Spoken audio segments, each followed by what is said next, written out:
Welcome to the kitchen. I'm Chef Victoria Love, and today we're going to do something more of an arts and craft project as opposed to a normal baking cooking project, but we're going to incorporate some baking techniques. So this is our orange that we thinly sliced and dehydrated in a 200-degree oven for about 4 hours.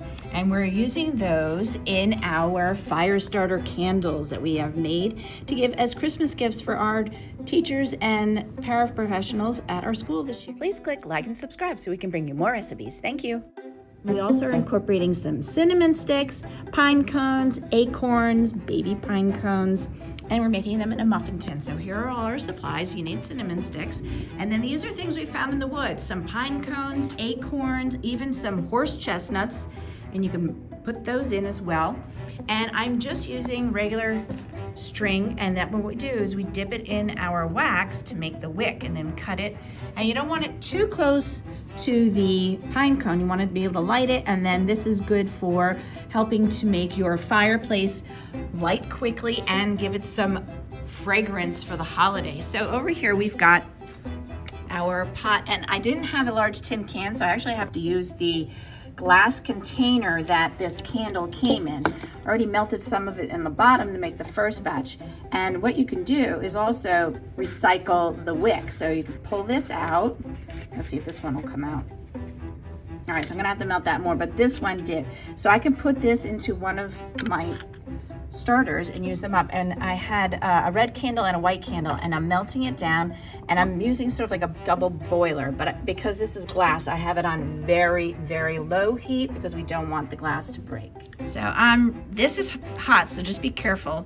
I'm used to touching hot things, so just pour it into a plastic container.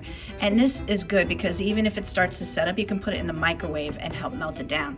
And so we're gonna mix. We kind of want the white and the red. So now I'm gonna put this one back in here and melt this one down as well. It's a little tricky to do. So actually I'm gonna wait till I melt that one completely. There we go. But we're gonna come over here now with what was melted, and we're gonna make our wicks. Put down a piece of parchment paper or a large piece of wax paper if you don't have parchment paper, so that way you can make your wick. Now this piece of string is really long, so I'm gonna cut it in half and then dip it into the wax. So I cut that in half. As you can see, I'm just sort of dipping this into the wax to make sure it's completely coated. Leave a little bit. Once you get wax on your hands, it really is a pain to get it all off, so try to work as neatly as you can. And then let the excess wax drip off, and then lay it down on your parchment paper so that way it can cool, like so. And then we will cut as we need. And I'm gonna make the next one. I'm gonna be doing actually probably about 50 to 100 of these, depending on how many teachers we are going to be giving them out to, and paraprofessionals. So I have a lot to make, and so probably gonna have to do some more oranges as well, but we've started this early enough in December that we can do this. All right, so now if you notice, the wax is already set up. So because it's in the container, I can just put it into the microwave for 30-second zap, and it'll be soft enough to use again. Here we go, that's melted. So it's nice and warm, and we can put this in and get this completely coated.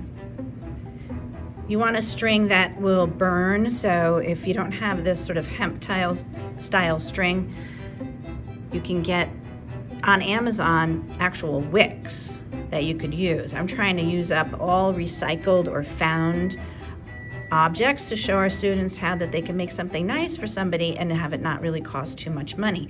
And we have quite a few candles. They were donated, and the red candle I'd got at the Dollar Tree, so that was only $1.25. And I've got a couple of them because we want to have sort of like a nice festive reddish color. There we go. Now we have 2 wicks. Now, quickly before this sets up, I'm going to pour in halfway full on the muffin tin. Let's get a little bit more in there. If the room is cold, this will set up quickly. And then we're going to put in a pine cone. Put the pine cone in first and anchor it in there. And then we want to add in our orange piece, and we're going to tuck that in under here. I need 2 hands, so 1 sec. Okay, and then we're going to take an acorn and stick that kind of right in there. And now we're going to get a cinnamon stick and stick this in, and it's going to smell so nice when this is burning in your fireplace. And now I want to get a wick. Now this is one I had left over from previously. This is going to be too short, so I'm not going to use that. I'm going to cut one of the red ones, and I want it to extend a bit higher than all of this. Okay, here we go. So let's put this in, and to make it look nice, we're going to just put it so it's in another direction from the cinnamon stick. And sometimes the wax hasn't set up yet, so you might have to hold it in position where you want it. Okay, there we go. And so I'll melt up some more wax, and then I'll finish up this whole set, and then we're gonna have absolutely beautiful, stunning Christmas gifts to hand out. Now for the next 3, these are the wicks that came out of the big candle, so I'm not gonna waste those. We're gonna put these in here and glue them into place first with the red wax. And the microwave is melting more. Pour that in. There we go. And again, repeat the same thing. Find a nice pine cone. You want to stick it in. And then we're going to add in the rest of our ingredients. There you go. See how beautiful they're becoming? So I just got to make quite a few more, and then we'll be ready for Christmas. All right, everybody, I hope you enjoyed watching how to make these fire starters, and we'll make them at home. Take care, everybody. Thank you for watching. Bye. For more recipe demonstrations, please click like and subscribe to Chef Victoria Loves YouTube channel, and have fun in the kitchen. Thank you.